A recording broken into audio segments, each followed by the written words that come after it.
Good evening, everybody. Um, this is just an impromptu live stream, sort of a last minute sort of thing. You know, sometimes, you just want to hang out, show off some cards, and kind of just take a moment to reflect on things in the hobby and in general, just observations. And I never really kind of take a second to sit down and reflect on the years that have gone into my experiences in the hobby. So I hope you guys will indulge me a little bit and join and reflect as well. um Truth be told, I outside the videos and the live streams, I wish there was just more time to spend, and I admire everybody that has those opportunities to kind of make their videos and really kind of just scour the eat up as much as they can with the hobby. And it's truly admirable, um, entirely. um, Kind of before I go off into this long-winded discussion, I did want to share some kindness that was spread to me. I'd say about a month ago, I guess. Um, we did a cardboard and cold ones. Jason, Warren, and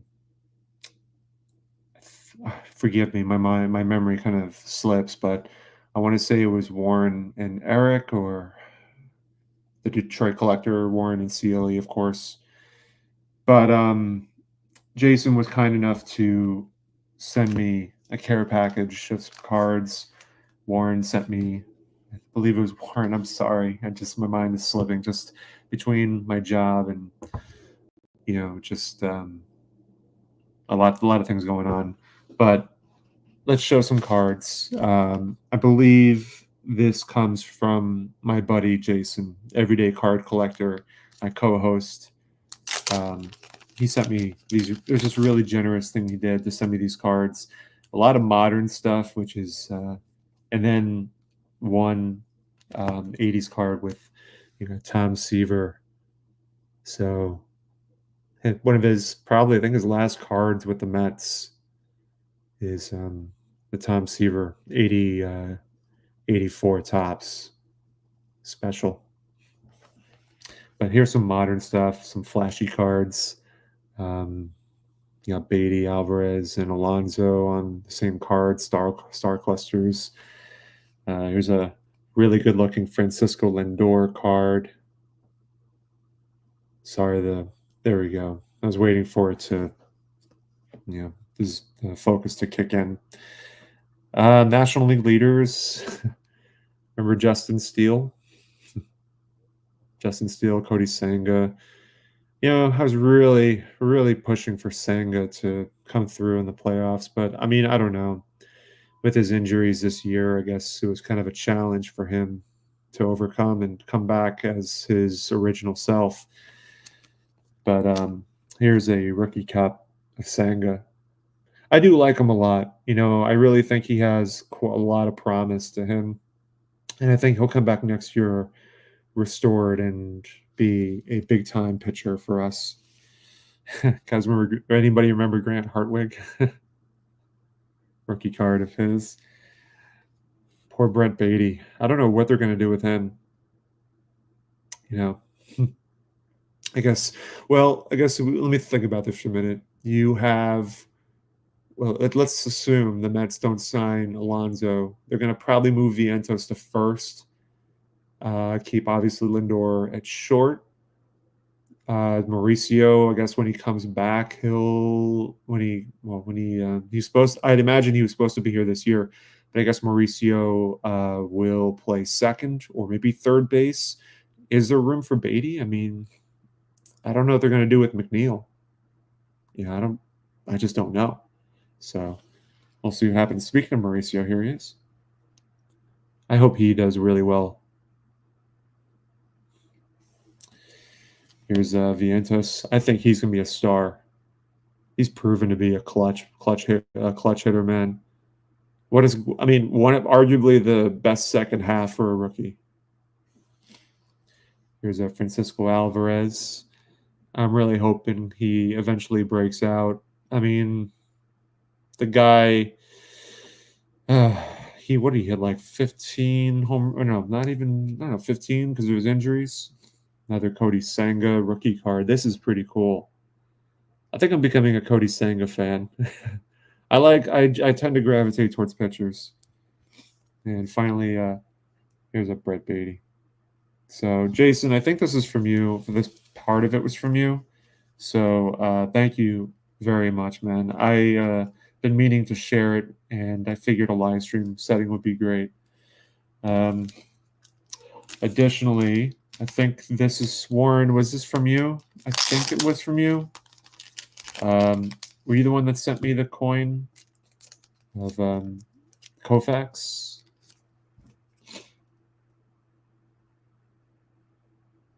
The All-Star coin. So forgive me. It's just trying to keep up and oh, great, Warren. I'm glad I got it right. Thank you, buddy. So I'm going to share Warren's part of the what's it called? I'm sorry. I'm going to share Warren's care package here. Some of these I don't really know too much about, but this is a really cool looking Willie Mays card. It's a Ted. I'm trying to see what it is. Some sort of it's the Ted Williams Card Company. So, really great shot of him, Willie Mays. Here's a great Tom Seaver card, Upper Deck Heroes. Seaver earns his second Cy Young.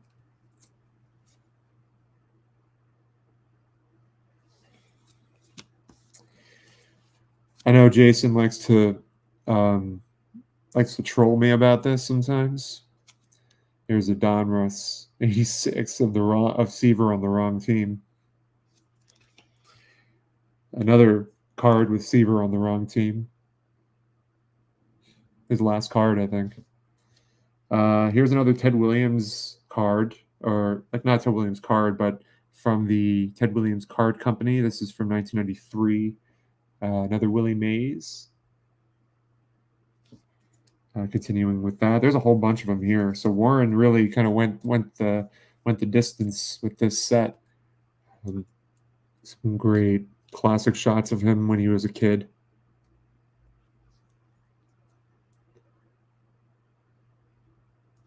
Pretty amazing stuff.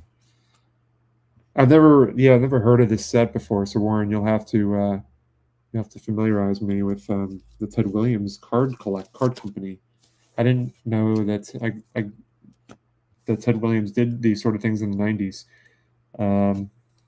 This is kind of cool. This is like some New York Giants from the late teens to the 30s into the 40s. I guess this is kind of like a commemorative, the Sporting News Conlon collection. I've heard of these. These are all different Giants players over the course. Slim Saley, I want to say I got the name right. Looks like he pitched with he was pitching with the Giants in 1916, looking at the back right now, through 1918. So this is pretty stellar. Johnny Vergas played with the Giants in the 30s. I'll be honest with you guys, when it comes to pre-war stuff after Mathewson's period, I don't really know enough about the cards at that point. So, I mean, I have a few stuff from like the 20s, but they're mostly of Mathewson. So, learning about some of these players from that time period is always interesting. I always hear about Ray Schalk because Dom talks about him relentlessly. I know he's a big point he's a big player reference for him. He loves Ray Schalk. But some good names in here. Some really cool names that I've, just Russ Wrightstone, Freddie Lindstrom. I feel like I've heard his name before. Babe Young. So these are cool, man. I'm trying to look at, let's see, Slim Saley, pretty decent career. 173 wins, 2.56 ERA. That's pretty solid. Not a whole lot of strikeouts career, but I guess he didn't pitch a lot over certain years. I'm just looking at some of these names. Babe Young, he had one big season, 1941, 25 home runs, 104 RBIs. 1940 hit 17 home runs, 101 RBIs. Ray Schalk, obviously, just incredible. Freddie Lindstrom was a pretty good player too that I'm reading here. Played with the Giants for most of his career. 22 home runs, 106 RBIs, 379 batting average. That's pretty amazing. I mean, pretty amazing, right? Russ Wrightstone. He had a good season. Yeah, he was a solid hitter. 346 with Philadelphia. 14 home runs, 61 RBIs. You got some good players out of this. A couple more Seaver items here. So, Warren, thank you so much, man. I listen. I appreciate you thinking of me and sending me these cards. I know we spoke about. I have some stuff for you, Jason, Eric, and I'm happy to ship them now. If you want me to hold on to them, I'm happy to hold on to them until Strongsville, and then I plan on bringing a whole bunch of stuff with me. So if you're cool with hanging on for now, I have some stuff. But if you'd like me to ship them, I'm happy to do that as well. I'm just going to catch up with the chat because I've clearly just been kind of yapping along. So Keegan, what's up, buddy? Scott is here. Peacemaker. Brian, what's up, buddy? Dylan. Hammer is here. Obviously, Warren has gotten into the chat. Let's see.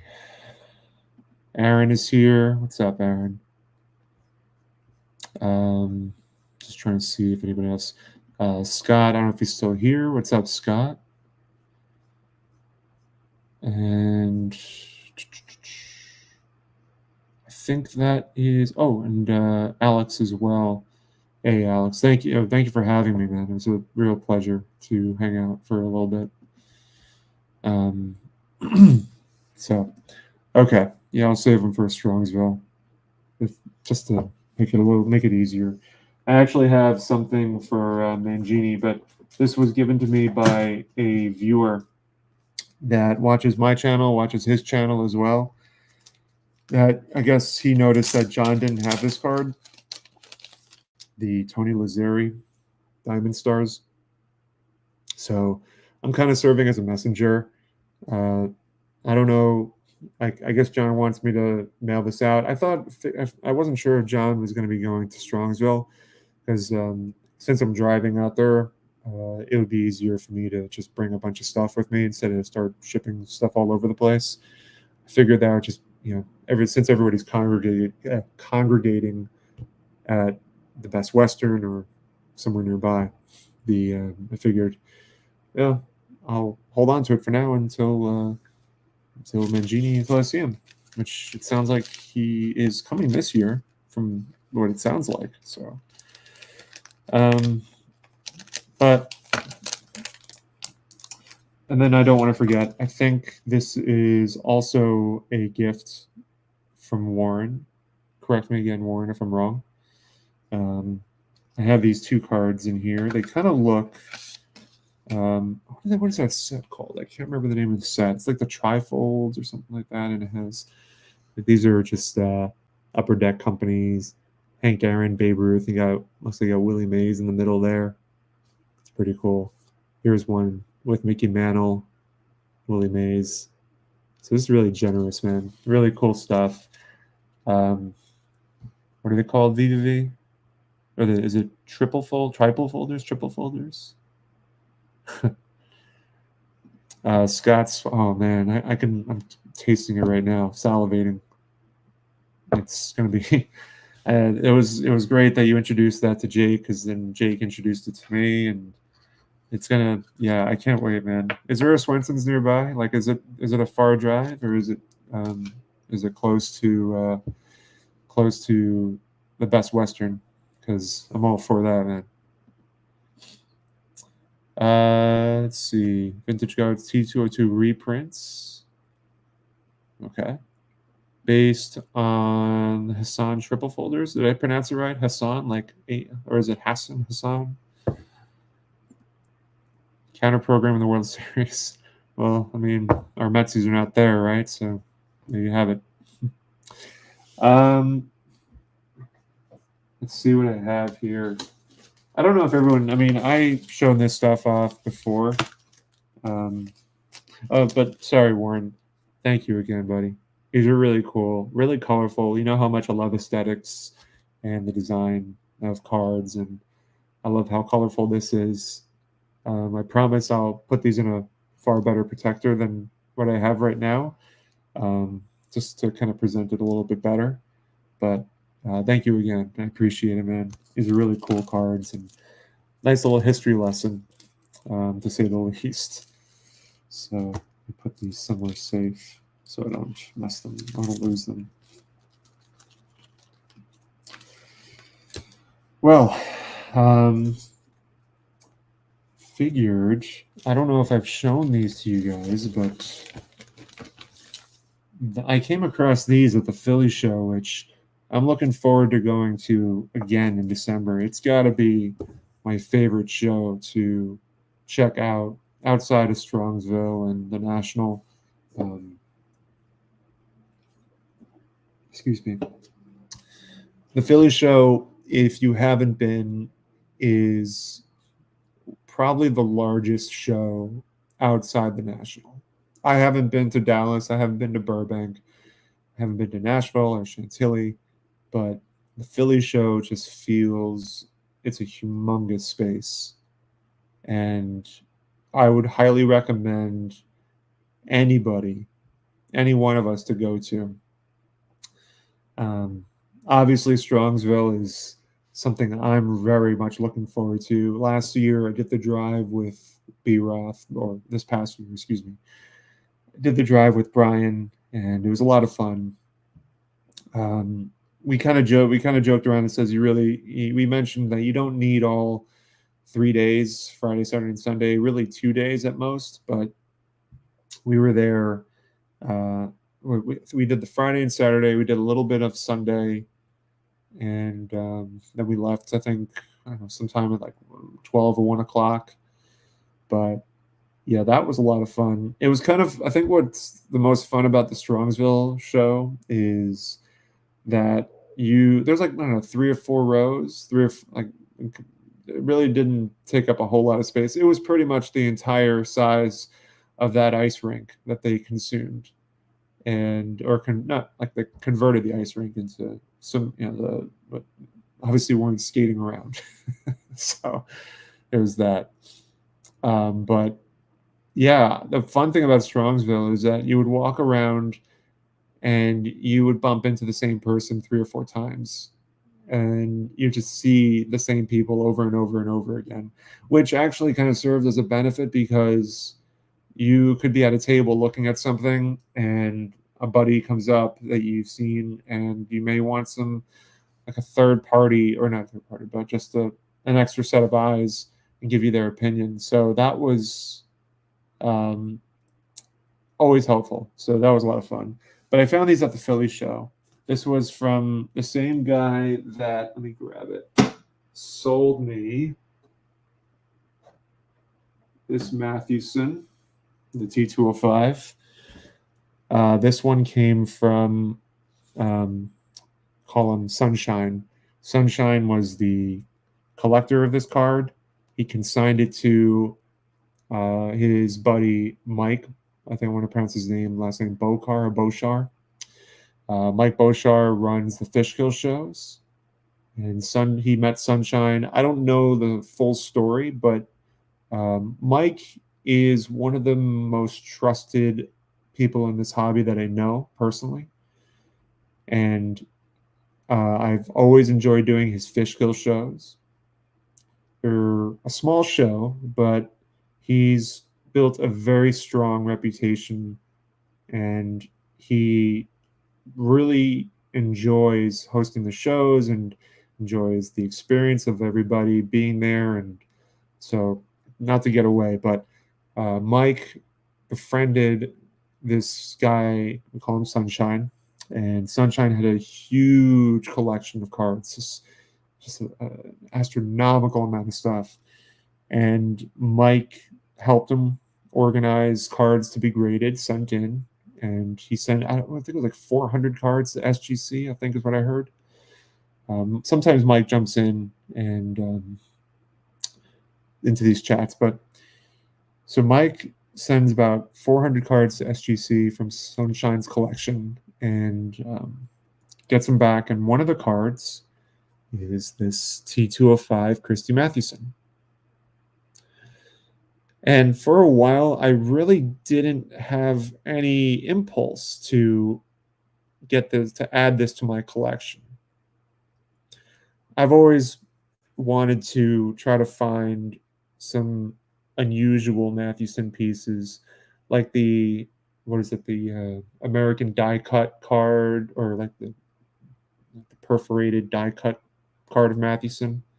Trying to find that one, or I don't know, the silk the silk sheet that I have. So I was really kind of after that. But like tobacco cards were not necessarily on my radar, but I kind of grew to really appreciate the design aspect of this card, the gold borders, and so. And I think out of all the cards that I've seen of Mathewson, this one being so close up, his face is really well processed, I guess. The cap and the flip of this hairstyle, then it's you have everything from this card that you'd want. You have the insignia on the top here, the Giants team name, the not the autograph, but what do you call it? The signature of the New York Nationals, and the back. 1908 was arguably one of his best seasons, if not his best season. I think it was 1908, 37 win games, won, 11 losses. So it's funny. I was on the Mookie's here, and such a gorgeous patty. Mookie and I were chatting as I was driving to Philly for the show. I was hoping that we'd be able to go together, but I think just couldn't. I had to do a lot of work related things on that weekend, so we couldn't go together. I went on Friday, and I know Mookie went on Saturday, but I called Mookie on the drive down to Philly, and so I was telling him about the Mathewson I was going to pick up, and initially I was like, "Oh my God, I don't know if I made the right choice," and asking Mike to put this aside, but Mookie was telling me, no, don't sweat it, and it was one of those things where it's like once I got there, I wanted to take a second look because Mike was set up at the Philly show, and as soon as I saw it, I felt just there were any sort of regrets that I had went out the window, and I'm glad that Mike and I made the deal. And I've mentioned this to some people, but there's something to be said when you buy a card. So I bought it from Mike, but Sunshine always tags along with Mike at the Fish Kill show. He doesn't go to other shows, but he always sets up in Fish Kill because I think Sunshine lives somewhere in the area. And I remember Mike telling me that Sunshine said to him, he's like, I'm glad it's going into his collection. So that I don't forget things like that. So this is a good piece. Outside of that, Mike had these cool vinyl records. I think these are from the late 70s. I sold one of these to Scott. It was the Frank Robinson when he was, I guess, on the Indians or managing the Indians. I can't remember, but I sold one of these. I sold the Frank Robinson to Scott. So this is the Willie Mays on the Mets. Of course, these are the ones I'm keeping for myself. The Tom Seaver. It's kind of a shame, right? Like this vinyl record is this supposed to celebrate Tom Seaver, or is this supposed to, destroy Tom Seaver? Cubs ruined perfect game. The Nolan Ryan fourth no hitter. So these are the ones. I generally have a rule about not keeping stuff with Nolan Ryan not on the Mets, but this one I made the exception. Yeah, I appreciate it, Mookie. Thank you for talking me through that. I'm just catching up. So, oh, you guys were talking about the Dallas show. Okay, I thought you were asking about Strong Suit because I'm like, you were there.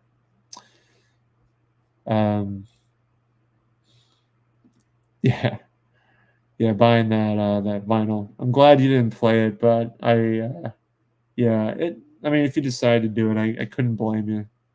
I feel like they can be found again, so I think if you want to do it. I'm sure you can find another one. But those are some cool pieces that I have. Let's see what else. So, hold on, let's see. This little magnetic case that I keep a lot of some big cards in there. I'm just looking at the case right now. This was the other pickup that I made this past weekend. I showed this numerous times already, but yeah. Anytime I buy from Brian, I always feel really good about the purchase afterwards. It's very likely that I will end up buying a lot of stuff off of Brian over the year. I think him and I are planning on doing Strongsville again, so I'm sure a deal will happen while I'm driving the car. But this was from him. I traded up my PSA 1 that I had. I didn't anticipate trading up. I never thought that I was going to, but something spoke to me inside and said, hey, Sammy, he's got this Mathewson, and you always have good experiences buying from Brian. I was kind of back and forth on it because I'm thinking, do I really want to dish out money, a lot, a good chunk of change, plus trade the PSA 1 for the 2.5. And so Brian had this one and he had the 3. And so we've been trying to make it happen, trying to coordinate. I was telling him, I said, hey, I have the 1. Can I trade you the 1 with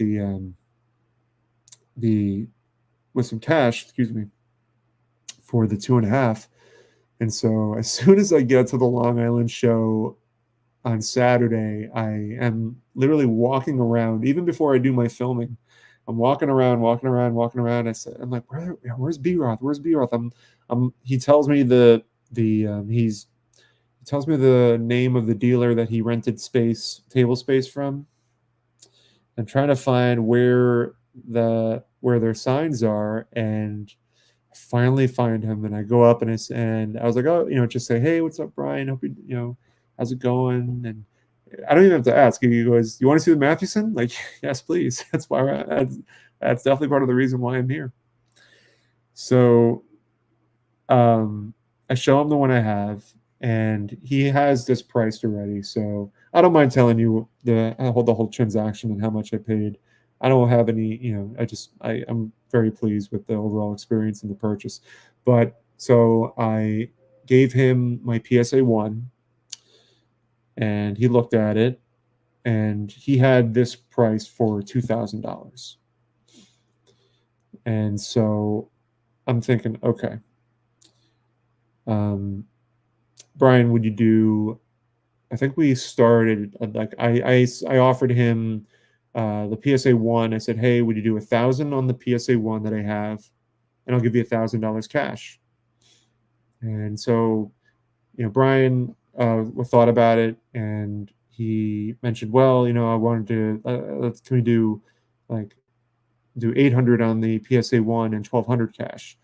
And so we were kind of thinking about it, going back and forth a little bit. And I told him how much I was in for the PSA one, and where I really wanted to be. And so Brian took a second, looked on VCP or 130 point or car. I think it was probably VCP. He was looking on there. I was and so he was looking a little bit, thinking about it. And so then I said, okay, why don't we do 950 value on the PSA one, and I'll give you 1050 cash for the 2.5. And without hesitation, Brian goes, yeah, let's do that.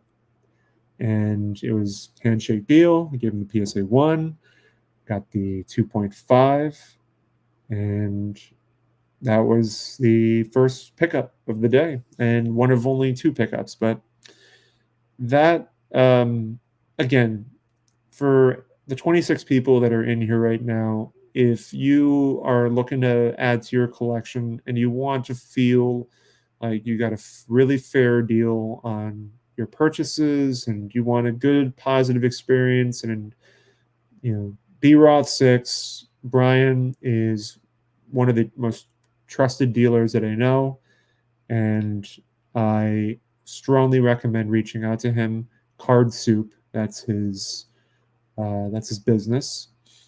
He has a Facebook group called Card Soup. His Instagram handle is Card Soup, and he's B Roth 6 here in our community. And I'm sure that you guys will agree. Buying within the community, to me at least, it means more than buying outside. It's not to say outside deals aren't great, but there's something special about buying within. So I don't know. I don't think B Roth Brian is here, but thank you, Brian. This is a really cool card, really cool piece to add, and super stoked. I'm just catching up here. Let's see. Thank you. Oh, thank you so much, man. Yeah, Hammer, I appreciate it. Dylan, what do the cherries mean? I'm sorry. I don't know what the cherries mean. I assume that's a good thing. B Roth serves up tasty card soup. He does. If you ever seen the sticker, actually, I have my water bottle. I think I still have the sticker presented somehow under my I voted early. Yeah, there's the card soup. The sticker. I got everybody's sticker on here. Iconic Al, Keith, Vintage Sports Flips, Semi Thunder. Here's Stan's vintage cards. Here's Jason. Here's Liam, Junior Baseball Fanatic 12, and can't forget about old Don Mossy, the sticker. Yeah, man. And you got the SGC Tux in the back there. A lot of good stuff. And then, yeah, Louisiana Music Factory, New Orleans, a good music shop if you ever want to check it out. Thank you, Brian. I think so too. Thank you, Peter. I'm glad you're here, buddy. And Scott did some research. Some of those sports challenge records are recorded on YouTube. Yeah, so perfect. You don't even have to look.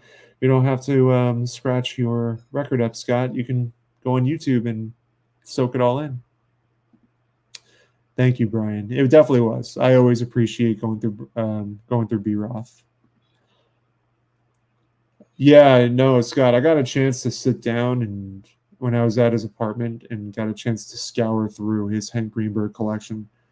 It is every bit impressive. Okay, thanks, Dylan. I'm a little behind the times when it comes to certain emojis and their significance. B-Roth was so helpful when I bought my N76 Lincoln. Yeah. He wants to help everybody out, and he's actually helping me out right now as well. I'm gonna be so I have all right. I haven't made this announcement yet per se. I've told people, but I haven't formally made an announcement.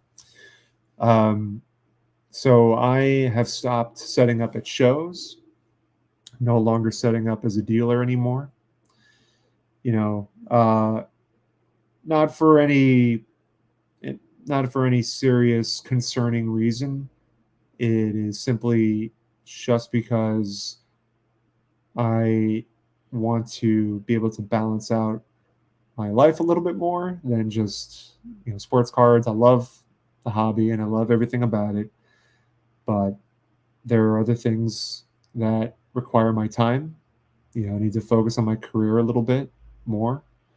I need to spend time more with my family, and these are things that are insignificant. So that are, I'm sorry, it sounded like I said insignificant. They are significant. So I have to really put a lot of emphasis on that.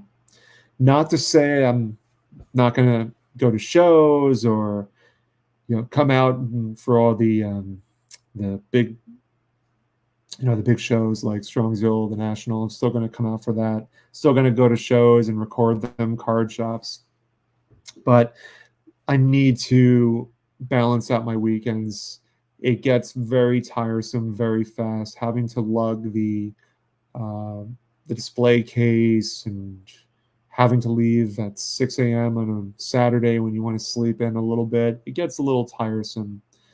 So it's going to be nice to be on the other side of the table to walk around and hang out with Mookie at Garfield, or hang out with Lou. I saw Lou on Saturday. Hang out with these guys at the Philly show with Don and both Keiths and Tony. I know Tony goes, and so it's gonna be nice to kind of take a step back and relax a little bit. So anyway, that's the big announcement. I'm no longer setting up at shows. So the big question is, what do I do with the remaining inventory that I have? Because I gave back the consignment to the guy Mike who I was working with, and Mike was really cool about it. And I think he was a little concerned, like maybe he was concerned that maybe he did something to cause the reason why I stopped setting up shows. I told him, don't even give it a second thought. You've been amazing throughout the whole time. Mike has entrusted me with the whole process of his consignment, and he was really easy and smooth to work with. So I don't know if Mike watches my live streams, but in case he watches this, thank you for entrusting me with your consignment and your cards, and having full faith in my ability to be able to help move some of your collection. But he was cool about it, and I gave him the cards back and explained everything. And I told him I still have 2 of his cards that I'm selling right now. That's a deal that I'm working with Craig, Pastor Craig. I don't know if he's here, but what's up, Pastor Craig? I still have those cards for you, buddy. So I'm sure, we can, I imagine you'll be going to Strongsville. I can get it to you then, or I can ship them to you, however you want to do it, but we'll work that out. So yeah, it'll be nice. So again, what am I doing with the remainder of my inventory that I had mixed in with the consignment? So my inventory, I was speaking with Brian, and he was saying, why don't you just pack it up and send it off to Greg Morris?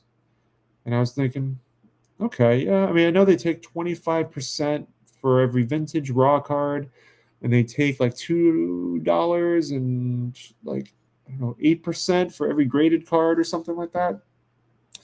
And so he gave me the guy's number who is in charge of consignments, and told him we had a nice discussion. And so I think I'm going to send the remaining stuff that I have off to Greg Morris. It'll be a load off my mind. At this point, I just want to kind of get a clean break from collecting inventory of stuff and just kind of move on from it. I think that's probably the right move for me. So it'll kind of help alleviate a lot of the space issues that I have anyway. Um, but it's kind of nice, my collection is really stripped down into this display case. I have some cards in a safe here.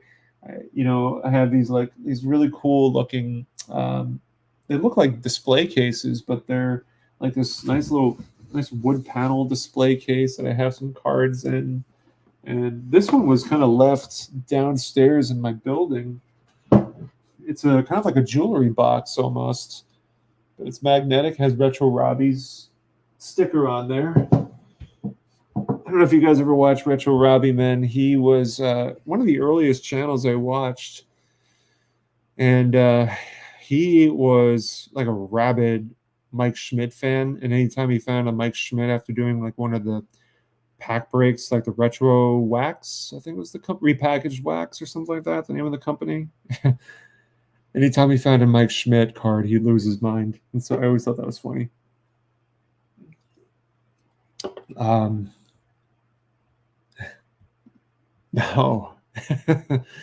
No, Nick, definitely not, man. My display case is very streamlined to a collection of 4 baseball players.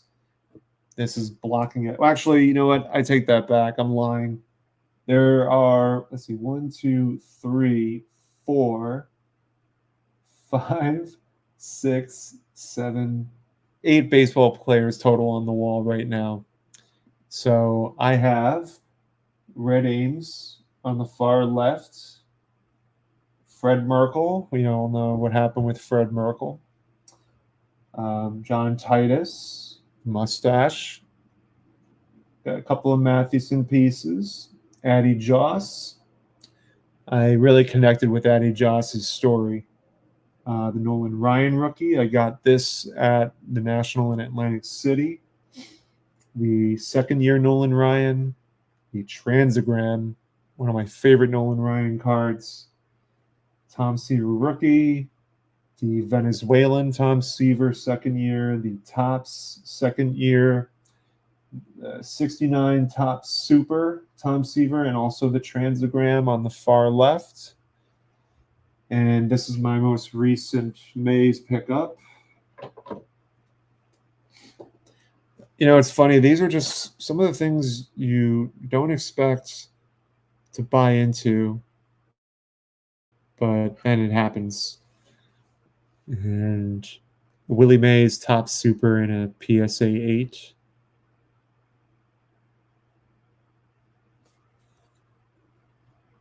Here's the back.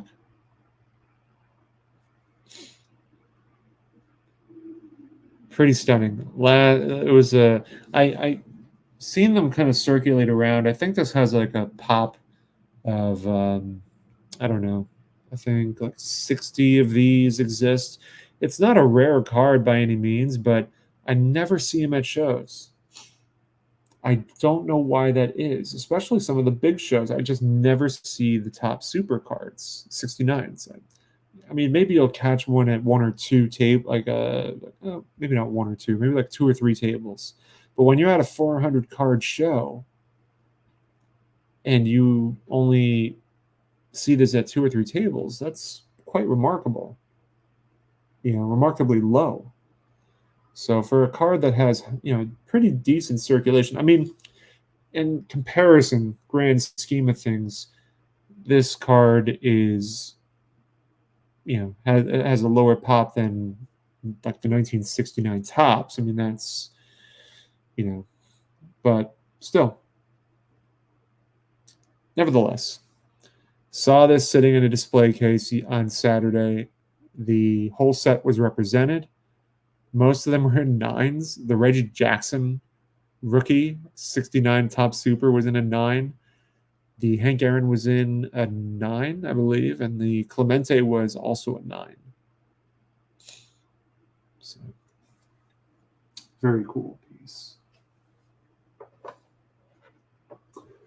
I see Orlando just got into the chat, so I'm going to show this card because I know he loves Cuban cards. I saw who was showing this recently? I think it was Aaron. I don't know if Aaron is still here, Value Vintage. I think he was showing some of these earlier. It was Aaron. The Propaganda Montiel. And these are so delicate. These are common for these to be damaged. So for this to get a 1 but still kind of remain intact was very, very cool. On the back, it's stained up here. Some stains all around. It's to be expected because of how delicate the material is, or not the material, but how delicate the paper stock is. You can actually, I mean, you can't see it right now, I don't think. If I shine the light a certain way, yeah, here we go. If I go really in, you can see right through it. So you can kind of tell how thin this paper is. But this set is famous for a number of big players. I think Orlando was the one who introduced me to Martin DeHigo, and Martin DeHigo's card is in this set. And I think that's one of the big prized cards. Also, the Stan Musial card. I mean, a lot of people classify Stan's card from this set as his rookie card. So I think those two, the DeHigo and the Stan, are the two big cards from this set. But as you guys know, I focus and streamline my collection down to Christy Mathewson. And so I was really glad they celebrated his career, and that they value him strongly in Cuba. And they have him on this set. So I found this on a Discord group I belong to. And the seller, he was selling this for $300. And I didn't argue. Not that you need to.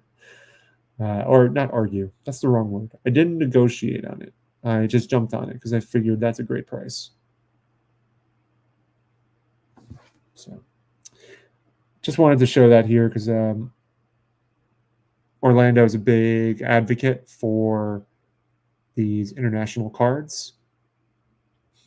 So I think I might have asked Orlando about that card. I said, "Hey, is this a good price?" And he goes, "Yes, buy it."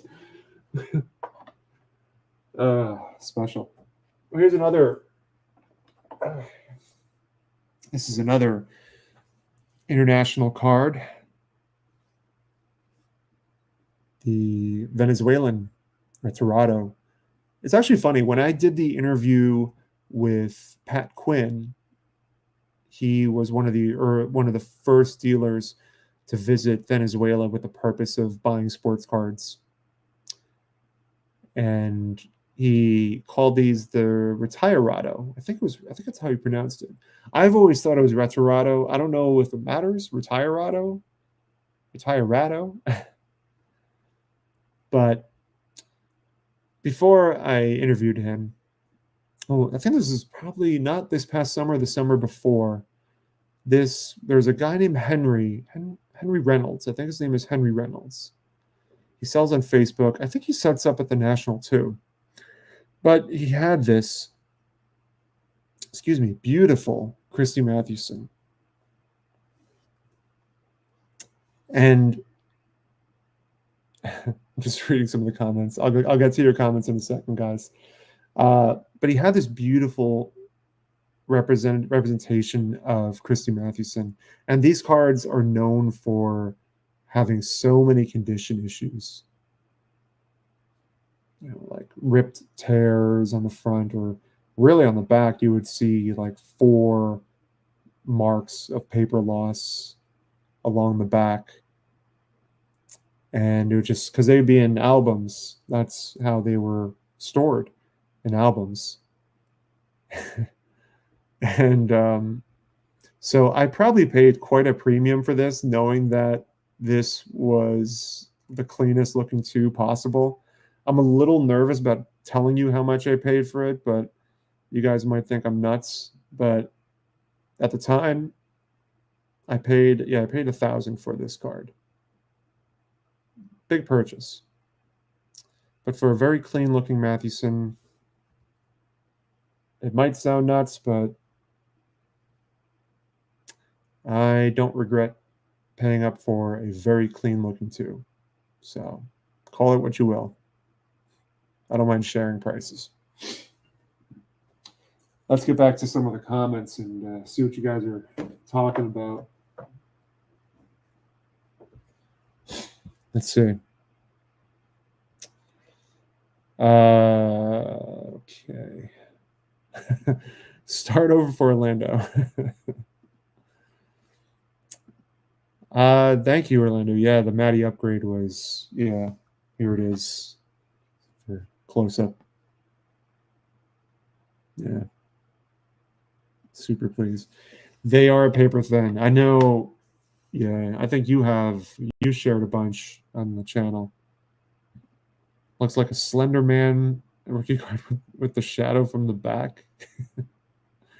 He was pretty slender. I mean, he's a big guy.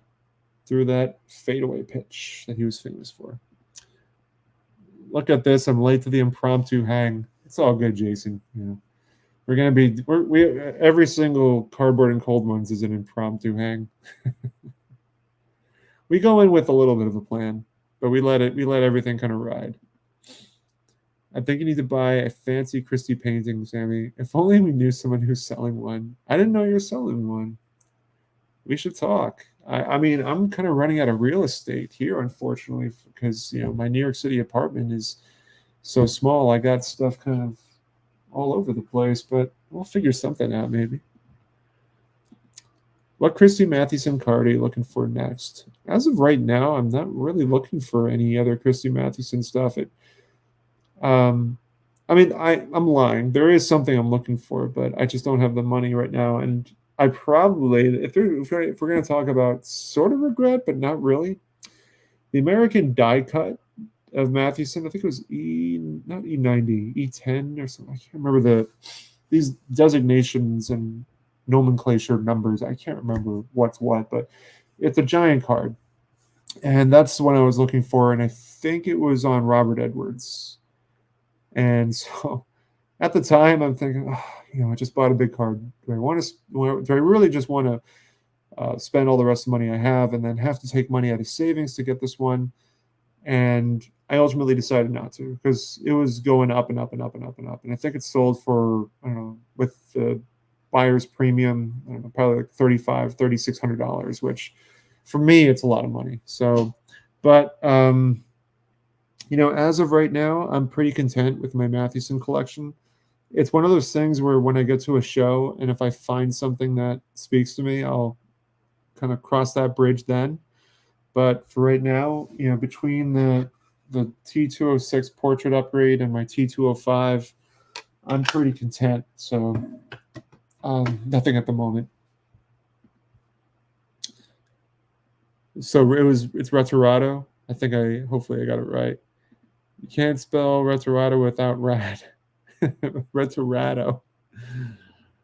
Yes, like tracing paper, very thin. I need to get a Freddie Freeman card. He's on fire. You're talking about the Pat Quinn interview. Yeah, it was pretty amazing. I should check in on him. I don't know if he ended up going to the National. Hey, Dom. What's up, buddy? Start over for Jason and Dom. Oh my God. You guys are nuts. Orlando knows I was looking at propaganda recently. What sort of propaganda? Are we talking about propaganda or propaganda?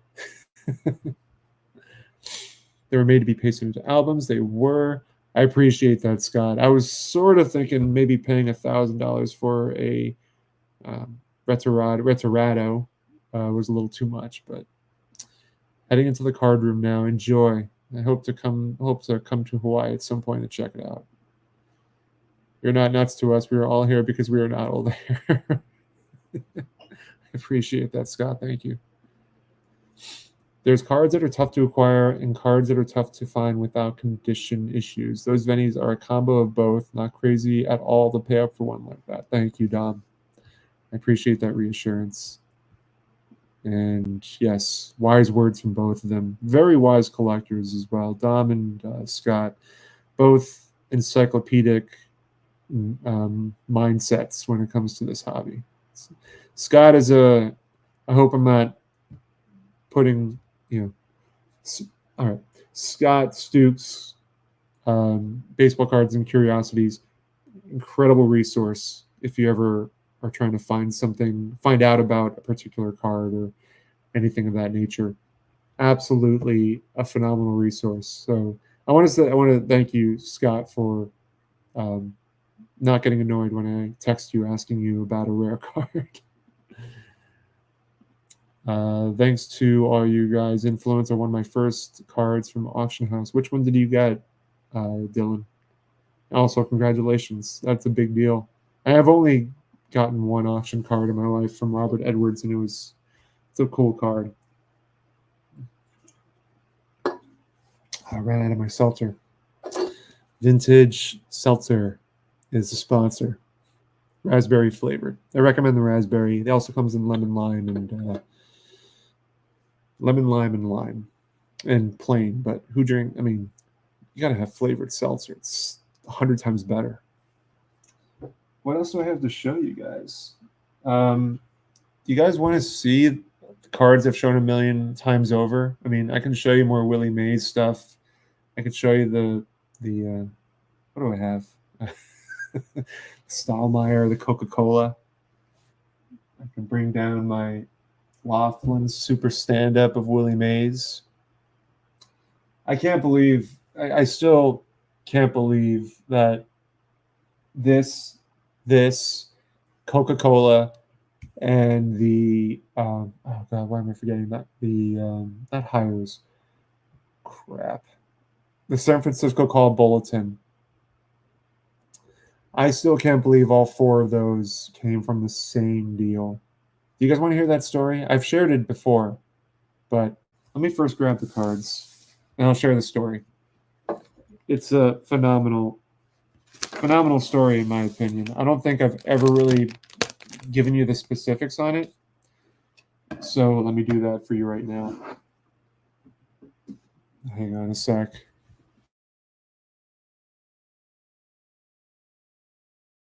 Okay. This will take a second. I got to move Kareem out of the way.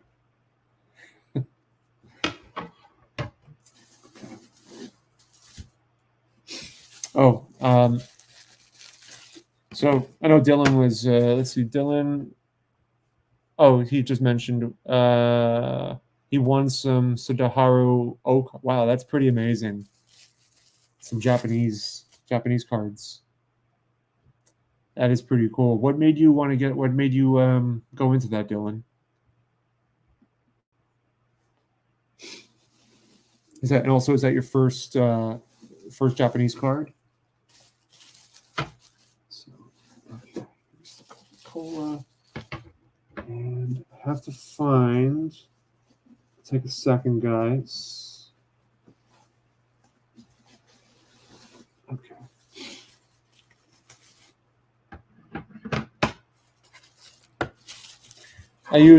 Since I don't have like giant top loaders, or not top loaders, but giant like protectors, I put all my oversized cards in these bubble wraps just to protect them from scratches and such. So, let me see. Dang, did everybody put out a video today? I was busy with work and I'm way behind. Jason, trying to keep up, man. It's tough, man. It's tough making videos. I think the key thing, I'll give you my 2 cents on something if you don't mind me sharing it. But something I've noticed that others do is for consistency reasons, and this I guess ties into channel growth. But something that I've observed is if you can create a schedule where you release videos at the same time, same day every week, that will kind of create a sense of engagement with your viewers. So, and also just kind of makes it very, not predictable is the wrong word, but if you're able to kind of create a consistent schedule where you can make a video like 3 or 4 times a week, at a particular date and a particular time, it makes it so that there's a sort of a mental switch that allows your viewers to like, okay, at 4 o'clock in the afternoon, so and so is going on. So, have you ever seen the Mathewson book One in the Ninth? Nice picture of Matty on cover, and picture of how to throw his fadeaway pitch. That is 1910 edition. I didn't know about that. I have to look. I'll check that out after doing this before I go to sleep. Thank you, Scott. You're always a wonder of finding some cool stuff. So definitely look at that. Exterior wall display for hours. Love your collection. I mean, Dylan, the words I could say the same right about your collection as well. I mean, I've always classified your room as like a museum of vintage commodities, not just cards, but you have collectibles of so many other things, and it's a beautiful display. So, but thank you for complimenting mine. Let's hope Thursday doesn't go like tonight. Still trying to get Luca to sleep. I'm sorry, Jake. Don't worry about it. And I know we'll get you. I know you're gonna hop on Thursday.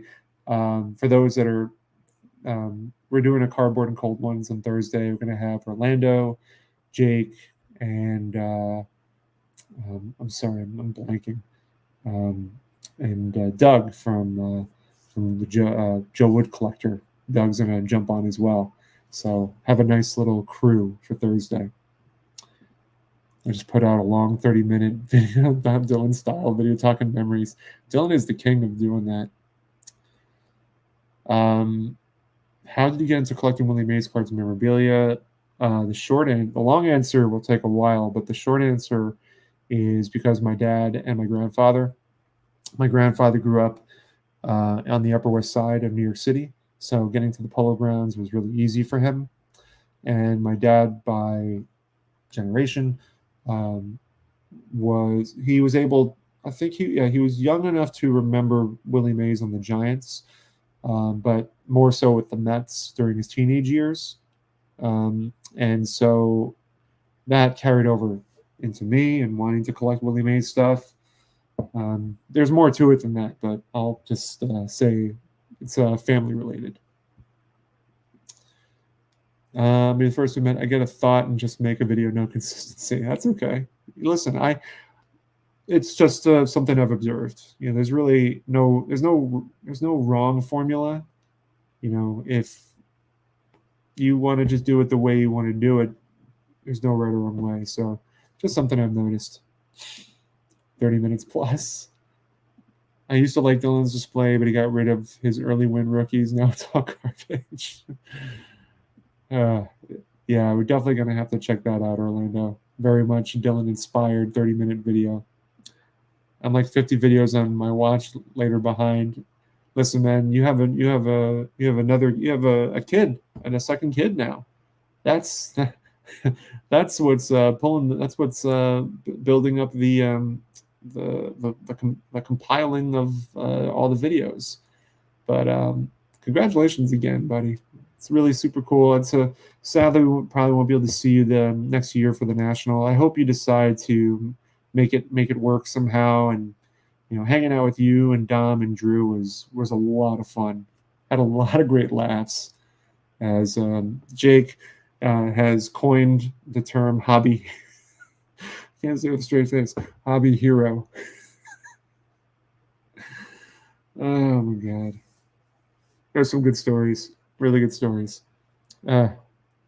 So Dylan almost took us all out on board for some tasty waves a few days ago. National in my hometown, boys. Yeah, man. I'm looking forward to it. I'm staying at the hotel across the street, the Crown Plaza, this year. So that'll be fun, man. Thanks, and we're blessed. Love our time at the National. You hobby. I can't even go into the story why. I can't. We're not going to get into it. It's a good story, but hobby hero. I'm sorry I spoiled Mookie's new video. I'm sorry. But listen, if you guys want to go and watch it, by all means, please Don't let me stop you. The sandwich recommendations in Cleveland were next level as well. Yeah, they were pretty good. Raising Cane's was pretty awesome. So I was going to tell you a story about the quad purchase of the Laughlin Super Stand-Up of Willie Mays, the Chesterfield advertisement of Willie Mays, this beautiful San Francisco call bulletin of Willie Mays, and finally the big piece that I really wanted, the Coca-Cola, of Willie Mays. So, do you guys want to know how this whole thing transpired? Because I'm happy to share.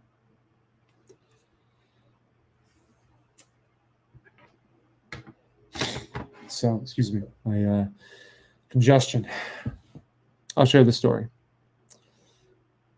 It all started once on Net 54. No, all right. It started on Net 54.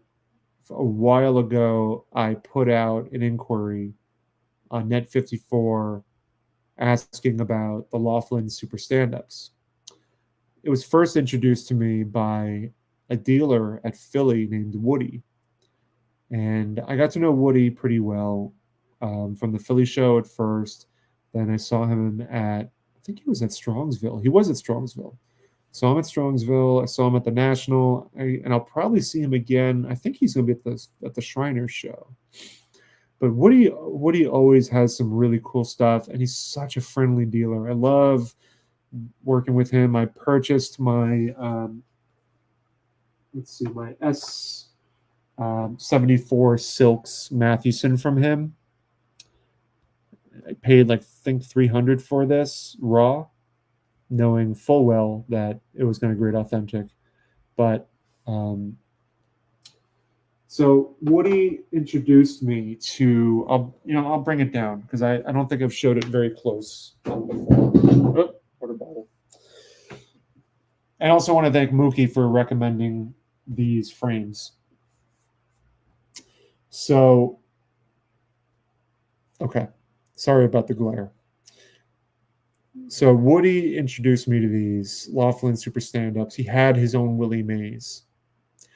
And he brought it with him to the Philly show to show off. And again, it's one of those things where you didn't even know they existed. And so Woody had it on display, and he told me the whole story. He bought it off eBay for $1,000. And I said, because it was in his display case, I had to ask. And I said, how much are you asking for this one? And he's like, oh, no, it's, I just wanted to put it in my display case to show it off and just to kind of share it with people. I'm going to probably frame it and put it aside. But if you give me your number, or, if I see another one, I'll let you know. And so we exchanged information after I bought the Mathewson card from him. And he then sent me some photos that he took of his after being framed. It looks phenomenal. So that was my introduction to the Laughlin, to this poster. It's a piece of art. It has Laughlin's autograph on the back, or his signature. He would sign all of them this way and have his little, I don't know what you call it. I'm not a visual artist, but Scott, if you can tell me a little bit about what this means, his not a logo, but his signature plus something else. But so the story is Laughlin made a bunch of these. He made different players. I don't know how many. There's a great website that celebrates his life and celebrates his artwork. You guys know about, I think it's the Black Stars card of Josh Gibson that went through the roof after his numbers were counted. And so that was Laughlin as well. Anyway, back to the story. So I wanted one of these. So I put in an inquiry on Net 54 and didn't hear anything back for quite a while. It maybe about this is over the summer, so I think it was July before the national, maybe about a month or two. No, June or July. And so I get a message on Net 54 from a collector named Steve, lives in New York, Long Island, tells me that he has this Laughlin Super Stand Up. He has photos and he can email them to me. He told me how much he wanted for it. He said, I think he wanted 1,000 for this.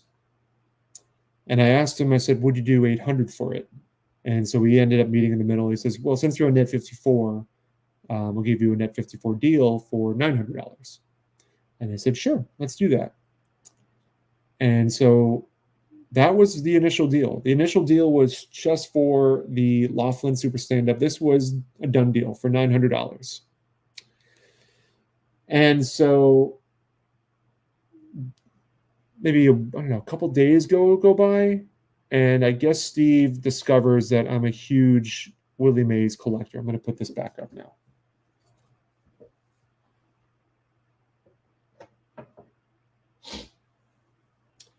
All right. So I guess Steve discovers I'm a huge Willie Mays collector, finds out, maybe he watches a few of my videos, something along those lines. And he reaches back out through email and he sends me like a bunch of photos of so many cool Willie Mays collectibles. He's sharing the Home Run Derby card. He shares with me Chesterfield advertisement, the San Francisco Call Bulletin card, these like sunglasses that they made of him in the 50s, the maple syrup advertisement they did with him. I mean, just tons of cool stuff. And he's asking me, do you have any interest in any of these? And so I tell him I have interest in the San Francisco Call Bulletin ever since I got the Orlando Cepeda at Strongsville, which I've since sold to Dom. I didn't know Dom wanted that for a long time. I had no idea. And but I'm glad Dom has it in his collection now. But so I say, hey, like, yeah, I'm interested in the San Francisco Call Bulletin card. I'd be interested in that. The Chesterfield advertisement looks cool. I've never seen it. That'd be really cool to have as well. I'll bring that one down as well. So I don't really know a lot about the Chesterfield ad, but again, I'm a guy of aesthetics. I love the yellow. This yellow background is beautiful. The red in the Chesterfield Best for You looks great. The placement of everything here is great. Willie Mays looks fantastic. Just the way they held cigarettes back in the 50s is just it's unlike anything today. So this was a really cool additional piece thrown in. So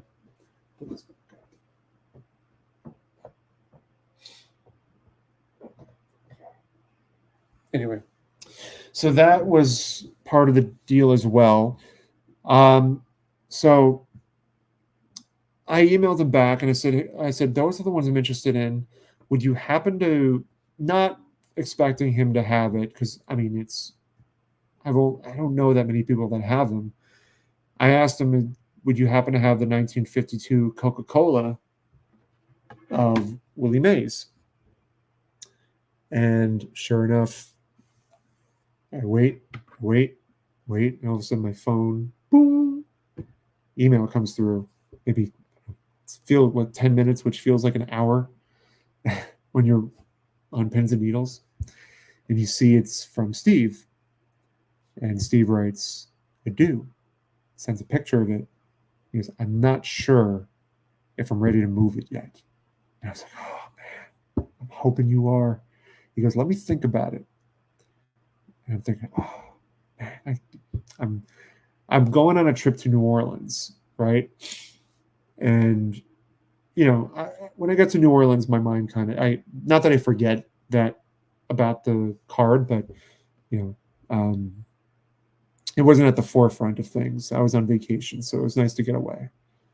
But I don't know, day 3 of being in New Orleans, I get an email from Steve I'm about to go on like a history tour outside of New Orleans, somewhere like in Louisiana. And I get an email from Steve, and he goes, I'm willing to move the Coca-Cola card. I'll give it to you for, what did he say it was? I think it was the total, I think he was asking for like 1,500 or 2,000 for the Coca-Cola. I think of the breakdown, it ultimately came down to, I think, about 3,400 for everything. So $3,400. So that included the Coca-Cola. This was raw at the time. The San Francisco Call Bulletin, the Chesterfield advertisement, and the Laughlin Super Stand-Up for 3,400. So the three, the Chesterfield, the Coca-Cola, and the Call Bulletin, was 25. And knowing what I've learned from valued members like yourselves in the hobby, when you come across something special like that in a package deal, jump on it. And I did without hesitation. I knew that these four pieces were special. And I didn't want to play the negotiation game in something like that. To me, the price was more than fair. I remember my wife was with me at the history tour. I'm in the parking lot of this really nice hotel, and checking my email, and I tell her, I said, you won't believe it. I got, this amazing, incredible deal done over email. And when I come back on Friday, we were coming back on a Friday, and I made arrangements with Steve to drive out to Long Island to go pick everything up for cash. So I said, Steve, I'll do everything. Yeah, do everything for 34. Let's do it. So I'm excited. I'm like, internally, I'm thinking like, oh, I just want a glass of champagne or something to celebrate. It was just a great feeling. So spend the rest of the time in New Orleans, really just soaking it in. I used to live there for 4 years, and so that was a good time to be back. But come Saturday, in the morning, I make arrangements with Steve to come out to Long Island. Excuse me. So I drive out. It's probably about a 2-hour drive, maybe a little less. And I get to his house. Actually, a lot of the houses didn't have numbers, so I ended up knocking on someone else's door, thinking it was his house, and thankfully nobody was there. I was like, wait a minute, wrong house. So I drive my car down a little further. I get to Steve's house and knock on his door. Steve welcomes me in, and I was anticipating going through like this leather padded room full of Willie Mays cards all over the place. I see you guys in the comments. I'm going to answer your questions once I get through the story. So Steve, I walk into his house. Steve has a beautiful house, glass windows, like full glass house sort of feel to it. You can see he has a lot of collectibles. I think he had like vinyl records, huge nice stack of vinyl records, open concept living room space, and you walk into the kitchen or the dining room area, and he had all four items laid out on a table. I mean, I was looking at history in front of me of four rare items that you just don't see every day, just laid out in front of you. And so I said, okay, here's kind of the money, $3,400. I give it to Steve, and I asked him. I said, where do you keep all? Like, he was telling me, he's like, I probably have one of the biggest Willie Mays collections in the world, and I don't get an opportunity to see anything else besides the four pieces, but he brings out one of those, like, you've seen screenplays, the way they're wound up. and you open up the screenplays, they're kind of like has that plastic, um, like a scrapbook sort of thing. Well, he has opens the book up and he starts going through his inventory of all his Willie Mays stuff, and I mean, just going page by page by page, and truly remarkable of just how vast this guy's collection was. And I think on the latest Heritage auction, he had some of his pieces on there. I think there was a Willie Mays autograph from Odell's that was his. And there's a couple of other pieces. I don't know if he did it all at once or if he's doing them in pieces. I haven't spoken to Steve since, but I reached out to him, I don't know, maybe about a week after. He had a home run derby Willie Mays card. I've already spent like a bulk load of what I had prior to the Nationals, so I knew the Willie Mays card was going to be a huge sum of money. So, but I did ask him. I said, "Are you interested in moving the home run derby card?" And he goes, "No, I think I'm going to hold on to that one." And so I'm thinking, honestly, man, like, you know, I'm just over the moon with the pieces that I have. San Francisco Call Bulletin. This was raw. I got a 5, but this was the piece. But it all started really with the Laughlin Super Stand Up. That's how it all started. But it eventually turned into the Coca-Cola playing tips test card. To me, this is an absolute beautiful piece of cardboard history. I love showing this off every chance I get. That's the story. I should reach out to Steve again and ask him how he's doing, because I know I don't know if he decided to keep some of his pieces and just sell some at a time, just trying to dip his toes into the auction market. But that's that. Let me answer some of your questions. Why was this guy liquidating his collection? I think it was a very brief conversation that we had when I was at his house. I can't remember why. He did explain. Unfortunately, I can't remember what his answer was. I think he was just ready to move his stuff. I don't think he needed the money, but I think he was just ready to move. I'm sure he's going to keep some of it. Great being able to get those very tough items for your collection. Thank you, Scott. Yeah, I was just,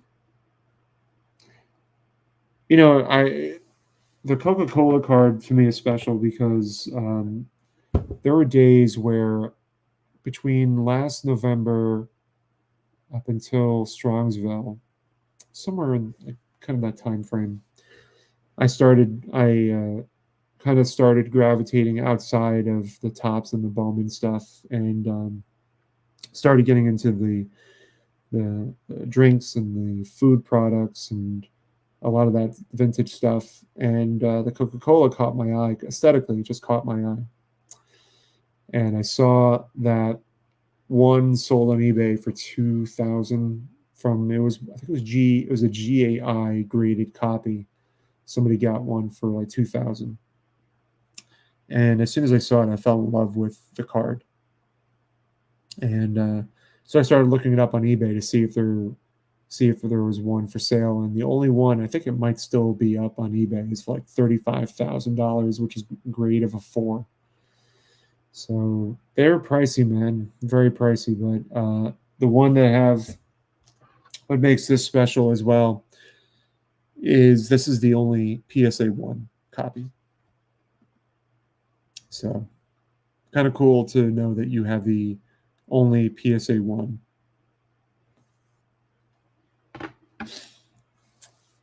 So Jason never knew what the number was on the deal. Yeah. I think I remember texting in the Discord group afterwards, sharing how much I paid, and just curious to see what others thought on the price point, and I think everybody was like, "Yeah, you got that was a good deal." Those are four awesome rare maze items to add to your collection. You should be elated. Yeah, my excitement is internalized. Trust me, it's there. I mean, it's hard to really kind of put into words the amazement of finding these sort of pieces and kind of just appreciating the history of these items. You know, just knowing the origin of its original foundation of it coming from a 6 pack of Coca Cola. Tabs were in, I think they were inside. And so this was the test set that Coca Cola did. After the 51 season, they celebrated Willie Mays because this was a New York, I think it was purely a New York distributed product. Coca Cola is nationwide, but this was distributed in New York. And they tested this in New York at the time, and they did it with Willie Mays and with Phil Rizzuto. They had the three variations for Phil Rizzuto because of his MVP year. And then the official set they came out with, I think that had like Pee Wee Reese. I don't know if Duke Snyder made it. I know Pee Wee Reese did, and some other names as well. I'm not as familiar with the issued set, but that and the Laughlin. So between the Coca-Cola and the Laughlin, those to me are the two significant pieces, like the extremely significant. The Chesterfield is an absolutely beautiful piece of advertisement history. And the San Francisco Call Bulletin is a piece of journalism history. So, four beautiful pieces. What's up, Ray? How you doing, buddy? It's good to see you. Hoping we can cross paths at the Philly show in December.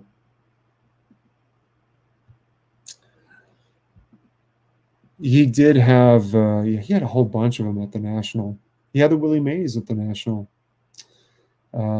Tony is a collector. I think it's Tony and his buddy Andrew. I met them first at Strongsville. Big time collectors. And he picked up the other, not the other, he picked up the Willie Mays.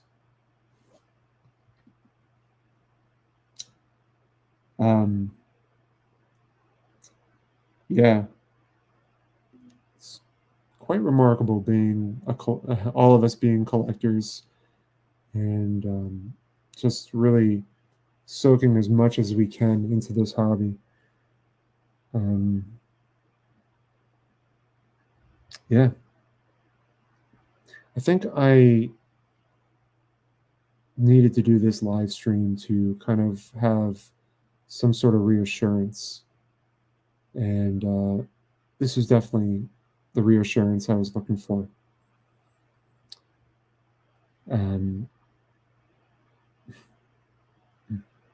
Thank you.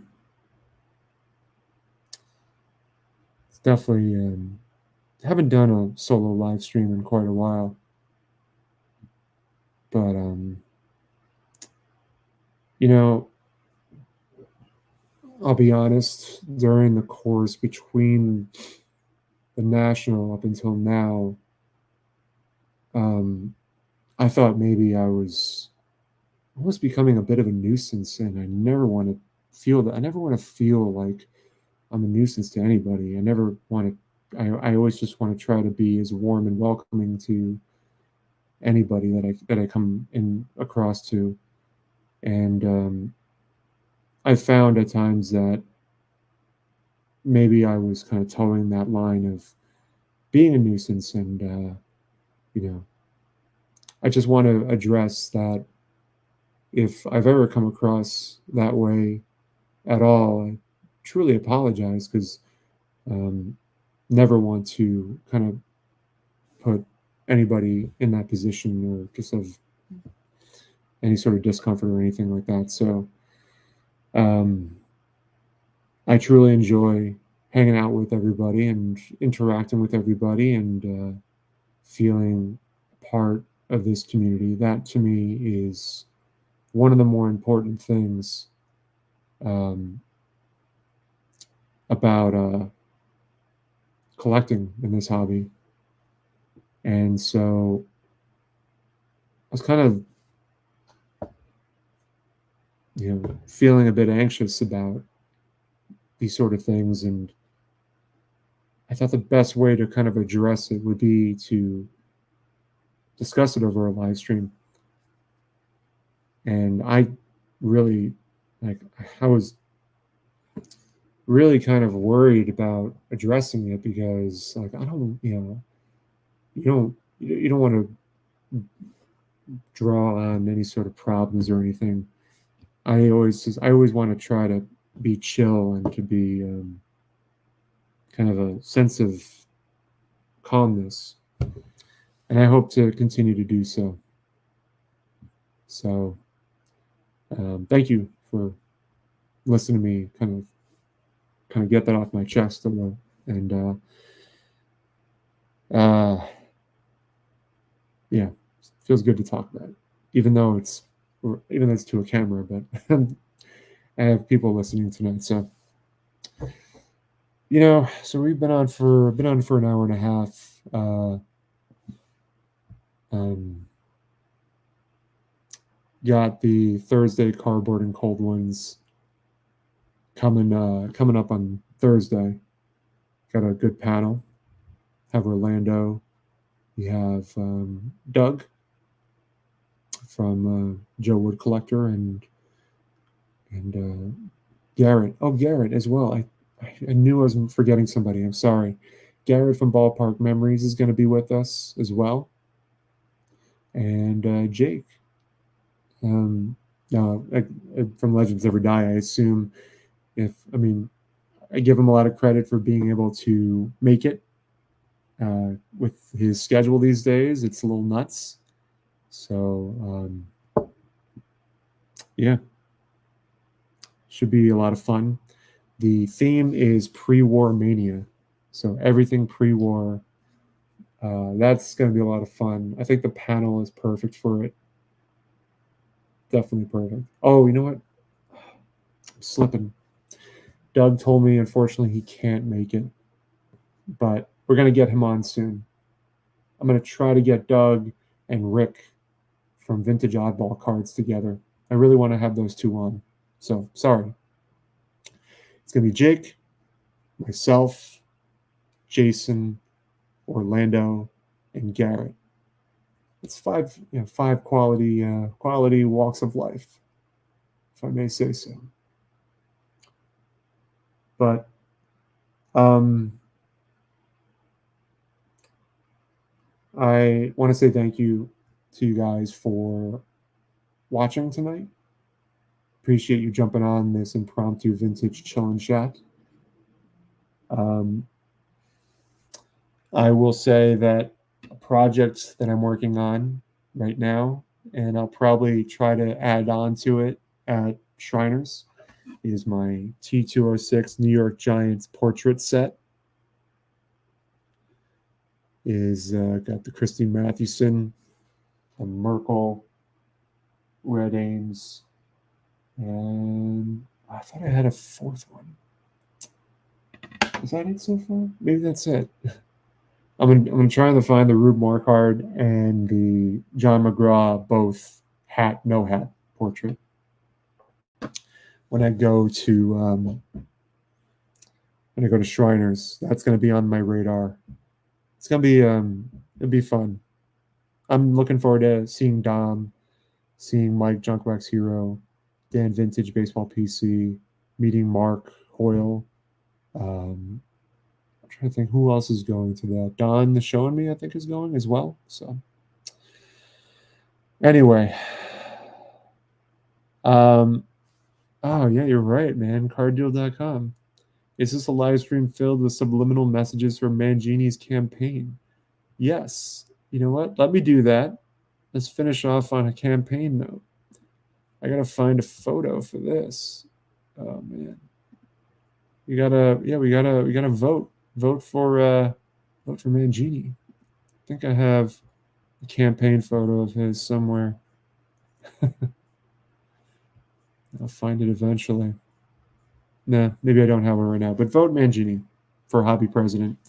I've been a lousy campaign manager as of late, just because of life gets busy. But he looks like he's doing very well. So, anyway, guys, thanks so much for jumping on. I truly appreciate it. Look forward to Thursday and look forward to watching more of your videos. So, have a great night, everybody. Take care.